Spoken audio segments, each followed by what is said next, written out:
Amnesia: The Bunker is one of the most enjoyable, gritty horror games I've ever played. That is, a horror game where you cannot flying wheel kick your spooky enemies through castle walls and dilapidated village windows, where the upgrade path of video gamey goodness cannot rescue you from fear by eventually gaining enough firepower to completely flatten a third world developing nation. A down-to-earth, in this case literally, horror game where the threat is real and your wits and resourcefulness is the only thing stopping you from becoming an unstoppable beast's mid-afternoon meaty pain au chocolat. It is the most I've enjoyed a horror game of its type, but questionably, perhaps almost entirely, by accident. Because Amnesia: The Bunker is, of all things, a semi-randomised horror game. That's right, in a journey I can confidently say I've never quite experienced before. While the main objectives of your quest throughout the grim bunker remain static, nearly every other aspect of the bunker is randomised. How many resources you find, where those resources are found, where locker codes are, what those locker codes themselves are, what is in said lockers, how aggressive the monster is, how aggressive the rats are, how racist your dad is in the other room while watching the news. Understand me, you know, it's just like, I don't, like, if you're going to come over this country, like, at least learn what a sausage roll is, you know what I mean? And while my time in the sweaty shoes of Henry the Frenchman were an intense and engaging one, there were a few instances that made me question the quality of the game design. Questions that I only realised the answers to after I finished the game, and it was made clear that much of Amnesia: The Bunker is completely random. And that randomness had evidently led to my aforementioned awkward gameplay situations, where I needed one bullet to get through a lock but there were none left, where I needed to get through a door without using resources but I couldn't, and where I found some rooms that required far more resources to get into than I would get out of. And sure enough, upon the completion of the bunker, you are allowed to change nearly every aspect of the game's balance, and it is remarkably easy to make the most miserably frustrating horror game possible. So, is Amnesia: The Bunker a great experience because of that randomness, or in spite of it? Well, what I can say for certain is that this game and the Paris Olympics taught me that there is a lot of entertainment to be found in watching sweaty Frenchmen simply trying their best. The original creators of Amnesia and returning developer to the series, Frictional Games, are back. Now somewhat veterans of the genre, The Bunker seeks to reinvent scary. They've done Scary Castles, Scary Waterworld, and now Scary History. But not only Scary History. Frictional Games knew that wouldn't be enough, and so now in Amnesia: The Bunker, things are the most frightening they could ever possibly hope to be, as you're forced to play as a Frenchman. You play as Henry, or he's French, so I guess it's pronounced Henri, a French soldier in the midst of the grim trench warfare of World War I, often questionably referred to as the Great War. I'd say it was alright, I've seen better to be honest. And just like any real life war, you are gently eased into it with a tutorial. Learning the controls, how the game's limited firearm selection will help you fend off enemy Germans / unstoppable otherworldly horrors, and also just how much fun it is to manually open and close drawers with a keyboard and mouse. Oh look at that, that's great, I can really appreciate the craftsmanship. Well made piece of shit this. You are aided in your advancement through the trenches by your brother-in-arms, Augustin Lambert, taking out soldiers and eventually saving you from a gas attack. That's trench warfare and the use of gas, that's 2 down on the World War I bingo card. After leaving the trenches, Lambert falls into a crater, much too large to be created by any man-made munitions of the time.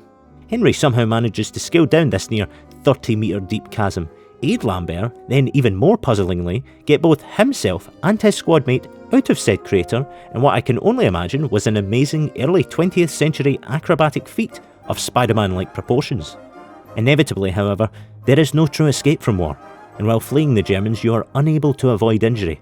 And with a hazy recollection, Lambert seems to somehow carry you from danger all the way back to the bunker.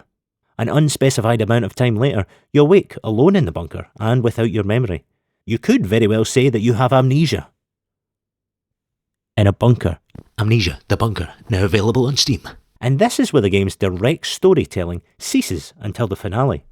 Apart from a very unhappy boy who ends up becoming part of the insulation, the rest of your journey in the bunker is told exclusively by environmental storytelling and well-written documents, detailing the breakdown in trust amongst your French squad, the emergence of the beast terrorising the bunker, and the fear that eventually gripped half the squad, leading them to escape and blowing up the only exit to the outside world behind them, trapping the beast, what was left of their squad, and you underground. With this, you now have one objective: get the fuck out of there. As previously mentioned, the randomised nature of the bunker means that there are some documents I missed out on, many of which are pleasant set dressing and world building, but others serve as essential plot points to explain what the monster is, how Henry lost his memory, and the inevitable spooky MacGuffin the French uncovered that released Mr. X in the first place. Now at this point in the video, I'd usually go on about lore for a while, and maybe write some witty, dismissive joke about the job of video game writing, even though I'd much rather be doing that for a living instead of making no money on YouTube. But the quality of the world building in the notes you find and bodies you discover is enough that I do wholeheartedly recommend you play the bunker if any of this sounds of any interest so far. But before I go full spoiler mode, I can't ignore the same warning that I gave at the start of the video. Because of the game's randomness, I can't guarantee how much of that story you're actually going to get, because there is a chance you simply won't see it. You might not see the reveal of what the monster is, what happened to Henry's memory, or the teaser trailer hidden in the game for the much anticipated Rush Hour 4. Yeah guys, I'm not sure about it either. Jackie Chan is like 105 at this point, and Chris Tucker has progressively gotten fatter since 2007. And also, Rush Hour 3 was full of kind of weird, sexist fat chick jokes. Just a weird... Watch that film again, it's a like weird vibe. Apart from that one bit in the Kung Fu Parlor, when he's like, who? You? No, he's you. You're me? I'm about to kick everybody's ass here. Well, actually, it's Chris Tucker, so he goes, I'm about to kick everybody. You might not see any of those because they're placed somewhere obscure or unimportant. So keep that in mind. And for those who don't care and want to hear me talk shit about the game's ending, watch on. Henry's one objective of escaping is almost in grasp, blocked by the only two fixed objectives in the game that do not change between playthroughs: get TNT and the detonator handle to blow a hole open to the outside world. It is with some disappointment I tell you that is the true one and only objective of the game.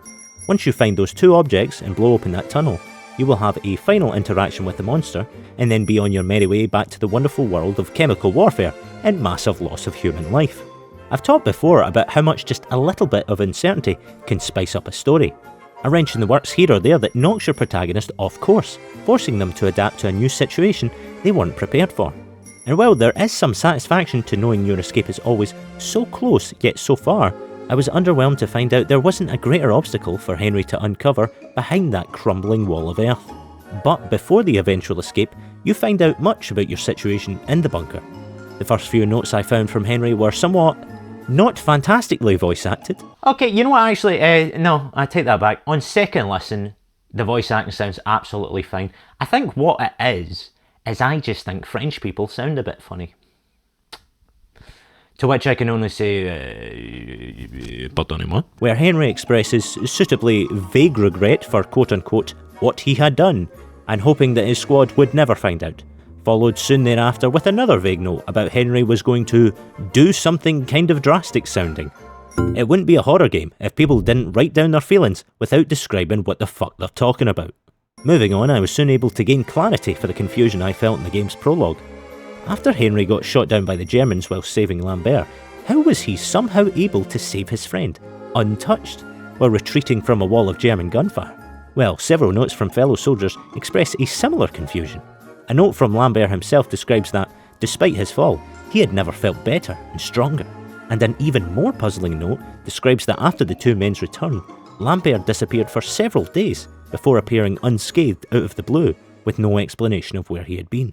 Which, upon just listening back to that line, is exactly what my cats do.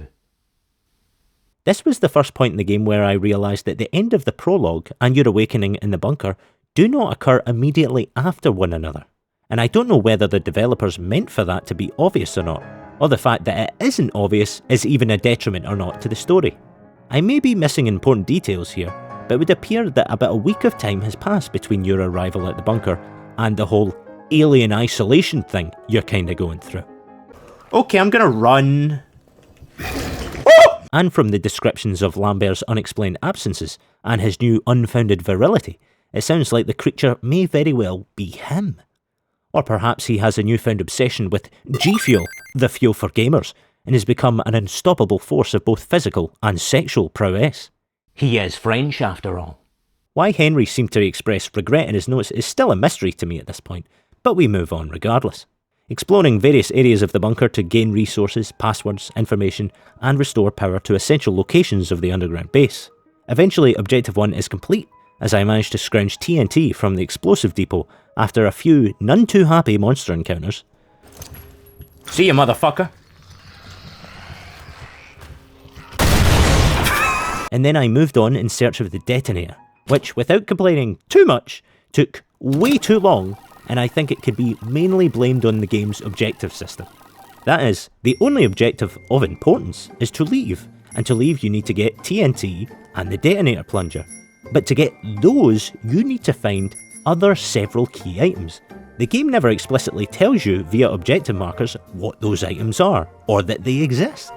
So I spent many an hour locked in one area of the map, looking for a way to get through chains, completely unaware that bolt cutters exist elsewhere in the bunker, in this case, in a completely random location. Eventually, equipped with my full toolbox of bunker breaking devices, like a dad walking out of B&Q's Midsummer Sale, I make my way to the Roman tunnels. That's right, Roman tunnels. It's the classic horror writing trope of, oh shit, we built a McDonald's on an ancient Nazi burial ground, and now all the beef patties are coming alive and throwing swastika-shaped tomatoes at everyone.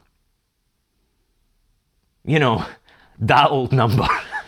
Notes indicated that throughout the squad's time in the bunker, they happened upon nearby tunnels that appeared to be part of a more ancient culture, seemingly Roman in origin.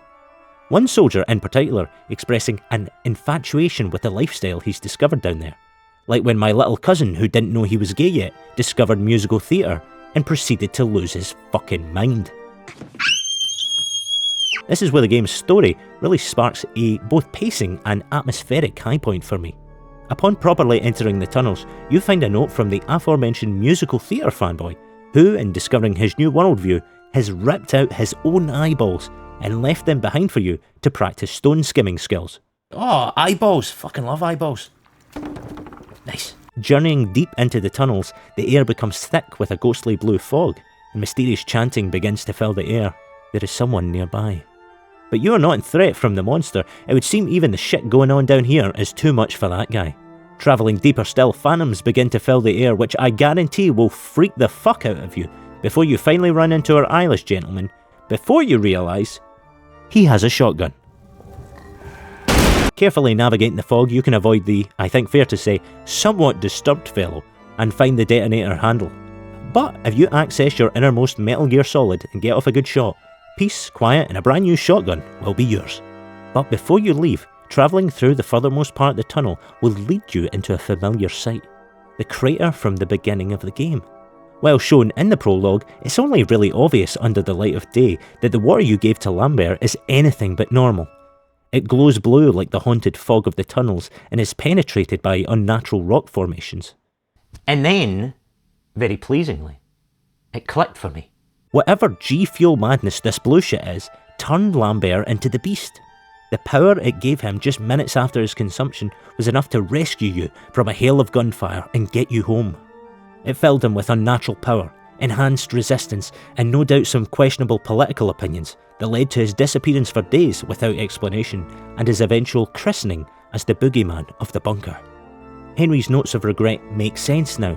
He connected the dots and realised he was the Dr. Frankenstein of his story and turned his friend into a monster. Okay, me again, bit of a long one. Yet none of that is correct. But what I suggested is considerably more interesting than what did happen, which was Henry was a massive dickhead and then sent someone off to die. He then regretted it and made some vague letters about it that do not relate to the larger plot in any way. I thought he started the mutiny, but that's not possible because that happened while he was comatose. Henry doesn't know what he's done to Lambert. His amnesia is from what we see in the prologue. I think his notes are still kind of, it still sounds like he kind of shot himself. But anyway, I think my theory's a little bit better. I don't know if it's supposed to be vague, a little bit confusing to be honest. Now, before you leave the crater, you can find a toy bunny. The toy that Lambert bought for his child, hoping to give him after returning from the war, while presumably not looking like a licker from Resident Evil. And now with the mystery solved and tools in hand, we make it back to base to finally blow our way out of here. We gather our resources and load up for a presumed final showdown with the beast. TNT in hand, you show Mother Earth who's boss and blast the debris away. Descending into the new hole you have uncovered, you come to a suitably mystical, if entirely unexplained series of towers, bridges and platforms. Knowing how impervious our liquor friend is to damage, I resolve to trap him on one of the platforms by giving him the old 12-gauge migraine and removing his methods of escape, resulting in an indefinite lifetime on the naughty step. With the beast trapped, I moved some boxes around some uncharted-looking architecture and got Henry's little French peach out of there. With the light of day finally upon us, Henry clambers his way out of a cliffside, toppling into a trench full of very sleepy people, covered in jam and chocolate. The beast emerges from the hole behind us. The true gamer he is, he takes one look at the sun and nopes the fuck out of there. Safe at last and laying in a comfortable bath of chocolate, Henry can finally be at peace. Until...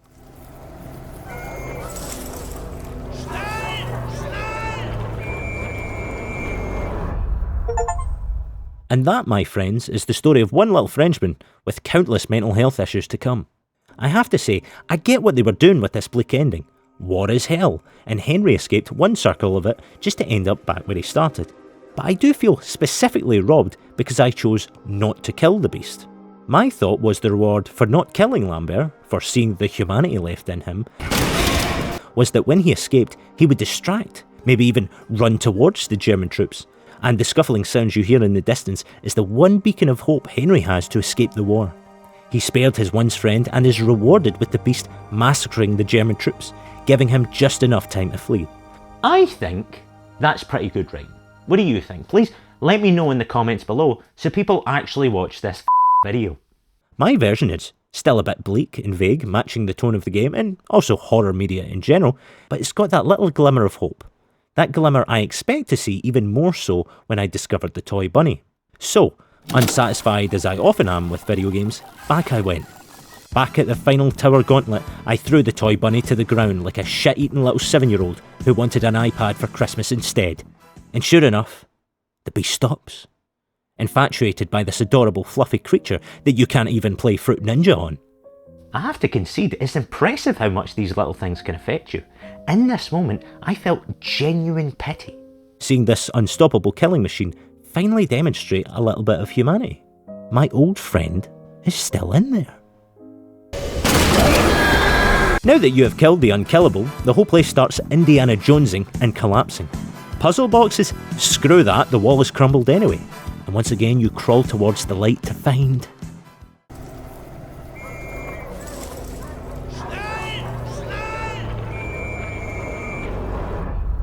Nothing has changed. The only difference between the two endings is your elephant man friend doesn't need to run off for sunglasses this time around.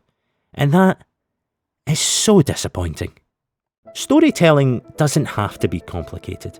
And what Frictional Games managed to do with a claustrophobic 5 hours underground had me on the edge of my seat. And yet there's no little emotional accent on the back of the story to round off Henry's terrible escapade. Sure enough, I looked. There is no third ending, where the beast takes the toy bunny, apologises profusely for the bother he's caused, says pip pip cheerio, and Mary Poppins his fucking way out of there. That toy's one and only explicit use is to trigger the beast long enough for you to blow him up, gas him, or shove a shotgun up his bum in true World War I fashion. And while I think we can all agree a shotgun blast up the arse is an honourable way to go, I think it is somewhat underselling the climax Amnesia the Bunker could have had. And I just realised I used the phrase shotgun blast up the arse and climax in the same paragraph and didn't make it sexual. Told you I'd grow up one day, Dad. Like any time World War I is discussed, the question must be asked. How much fun did you have? Well, I had a pretty bang up time. Henry, on the other hand... Stop screaming! Not so much. Sacre bleu. The bunker brilliantly navigates the age-old defenceless horror game problem of its contemporaries. The problem that often not being able to defend yourself is neither fun nor scary. The bunker gets around this by, say it with me Americans, giving you a gun. The fear is no longer that you cannot defend yourself. is that defending yourself may be the least of your problems. Even on the default difficulty, bullets are rare and often far more useful as barrel exploders or ballistic lockpicking utensils than anti-monster pepper spray. Admittedly, not being able to defend yourself isn't always a deal breaker in horror games. Amnesia: The Dark Descent didn't feature a single 50 caliber Desert Eagle, but remained engaging by having the player balance their resources to light the environment. Lamp oil and matches would be used to light your way through a nondescript default castle asset. When you're in the darkness, your sanity depletes. As your sanity drops, you go from anxious to a pounding headache, all the way down to 0, where your character starts believing Joe Rogan has something insightful to say. And the tail and the little feet are poking out. It's like... See if you can find that. It just so happens that in Amnesia: The Bunker, one of those new resources are bullets. And what I find so inherently pleasing about the gameplay of The Bunker is how each aspect of its gameplay influences each other. In The Dark Descent, darkness is bad. It makes you a scared little sissy pee-pee boy. Fucking I don't remember right that. That made my day, that. I did not expect that. Fucking hell. But lighting is rare. So if you, as the player, confront the fear of darkness and act quickly, it's as if the character himself is acting in bravery, sacrificing some sanity but retaining resources. Amnesia: The Bunker has a similar balancing act between resources, sound and light. 3 variables, not just 2. The first thing you learn about the beast is that much like most people watching this video, it does not like light. Sorry guys, the analytics don't lie. And as such, the bunker's main generator should be powered at all times, lest you succumb to the darkness while elbows deep in a game of horror game inventory Tetris. The generator needs to be topped up with fuel canisters you will find, remember, randomly throughout the bunker. And fuel can also be combined to make other items like torches, Molotov cocktails, and a third funny thing I haven't written yet. That'll do. This time limit on your exploration means that, like The Dark Descent, you're once again rewarded for being brave. If you creep around slowly and nervously, you won't make much progress before you have to return to the generator. But if you're bold and explore with haste, you'll discover more resources and unlock more shortcuts, while also wasting less fuels running back and forth to base. Then there is sound. You have bullets, for both your satisfyingly animated revolver and, if you feel like killing some disabled people, a shotgun. That sentence is going to get this video removed, but it's funny so it's staying in. You can use these bullets to stop the beast, but that's only for a short time, and depending on your difficulty or countless other things, a single revolver round can send the beast back to his bedroom for 7 minutes, or a shotgun blast to the face will just blow the wind through his hair. But if you play your cards right, bullets are far more useful for breaking locks or exploding barrels. The only problem is doing so will make a lot of sound. And no, before you ask, there is no unlockable silencer for a 1911 French Army issue revolver. Although I'm sure some fucking nerd in the comments will tell me that one actually exists, and frankly, I would find that very interesting, and it's probably my pal Jordan. Talk to me about it afterwards. So using up your defensive resources to progress is inviting the exact situation in which you could do with those defensive resources. And because you are the one pulling the trigger, you really get to decide when the danger arrives. Depending on your current resources and knowledge of the environment, calling on the monster might be the smartest thing you can do. And it all feeds back into this pleasing loop that I wonder how much the developers even intended. It's so smart. But even in World War I, it's not all good times. Because once again, due to the randomness of the game, or maybe just poor design that I'm attributing to randomness, there are gameplay situations you will come up against that feel confusingly clumsy. For example, you often need to use resources to get through a door. If only there was a way to get through a door without using resources. It'd probably have to be slower and more dangerous than simply shooting a lock off to keep the game balanced, but would at least stop the player from getting stuck. And what do you know? There is! In the game's tutorial, you're taught you can slowly batter down doors by magically levitating large bricks into them repeatedly. Presumably just like real French people used to do, back before someone explained to them what a hammer was.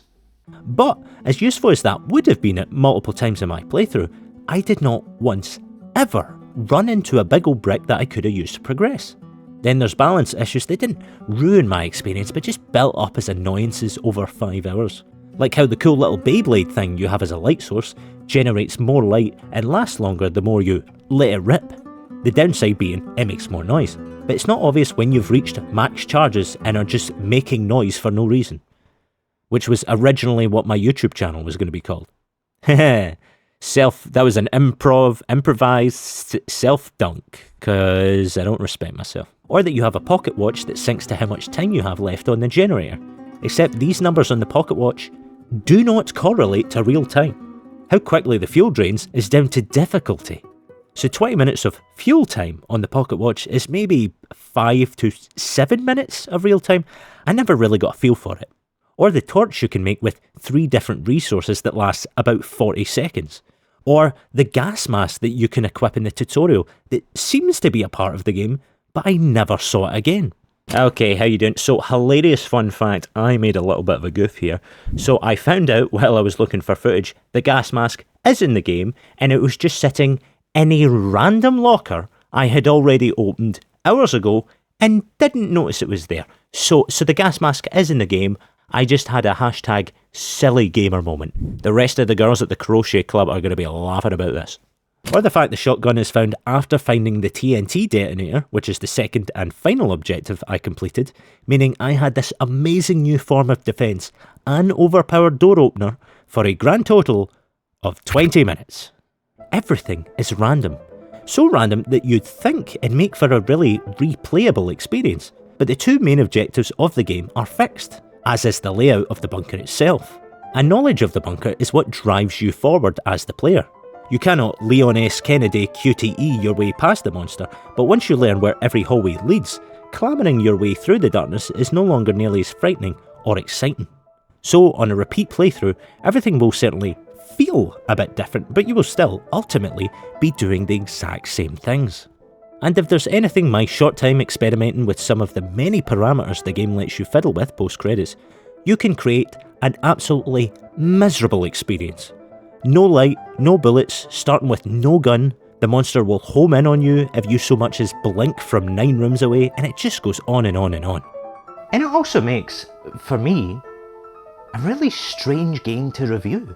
Because for all I know, many of the fun moments of puzzle solving and resource scavenging I had could have been the result of absolute luck, or the result of an extremely calculated gaming algorithm that would have amazed me on every playthrough. An interesting implementation, no doubt, but the bunker is, ultimately, a linear experience, and it feels like a game that should have been handcrafted in every aspect. And also, I'm not really sure I want to go through that again, you know? Because, well, A, the horrors of war, and B, I don't think I'm mean enough to want to put Henry through a never-ending Groundhog Day of that one time he Dr. Frankensteined his best pal into an indestructible monitor lizard. Yeah, I think I'll just play Minecraft instead. If there's one thing I know to expect from a horror game where you are likely to fire only one bullet every 30 minutes, it's that putting that bullet into that chamber will be the most purposeful video game ASMR there is. And sure enough, fidgeting with Amnesia's 1911 revolver is perhaps the most satisfyingly deliberate reloading of a revolver I've ever experienced. And that sums up the bunker experience. Every little interaction in the world feels deliberate, but not teeth-grindingly slow a la Red Dead Redemption 2, because you are usually in control of every part of the animation. 50% of my enjoyment gathered from playing as a terrified Frenchman was watching said Frenchman delicately reload a weapon one round at a time, closing doors behind them and then clicking the latch shut. And tucking in the chairs after the horrors of war has completely fucked up the room's feng shui. Oh, that's video games. Visually, if you've got an OLED, this will be the game to enjoy it on when stuff is dark. It's very dark, much like my childhood.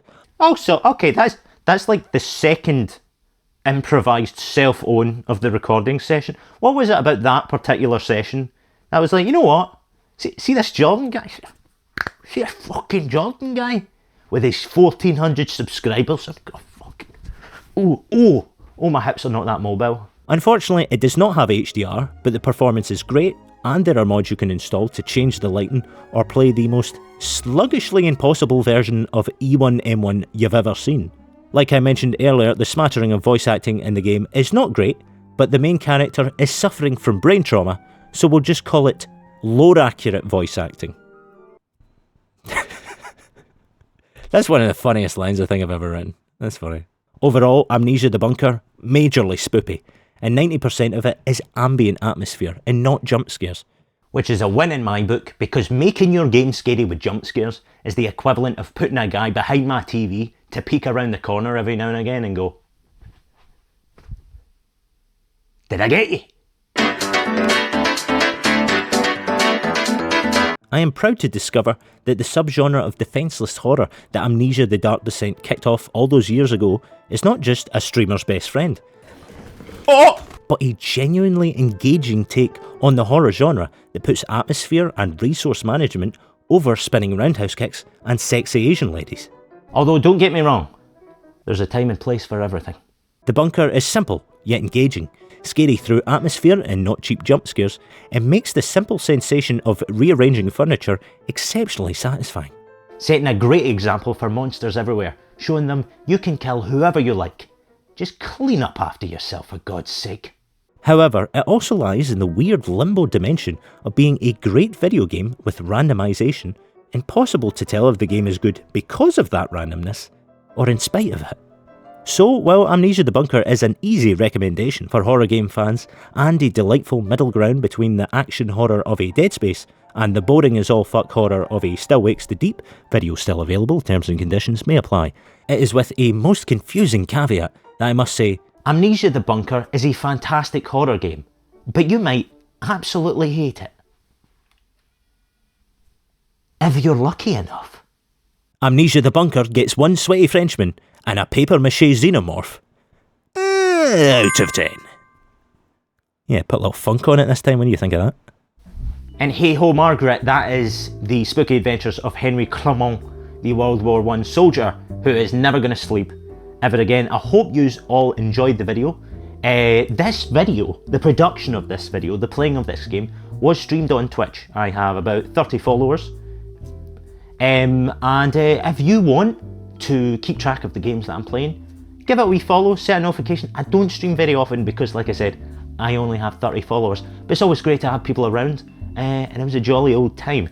Now, I have reframed the way I'm making videos, and I am on my next video as I film this. But anyway, thanks everyone for watching. Thanks again for being a small viewer base that is absolutely so kind and supportive. It's really nice to see the lovely comments that you guys leave me. Space Marine 2 is coming out. Excited about that. And until next time, World War I, just say no.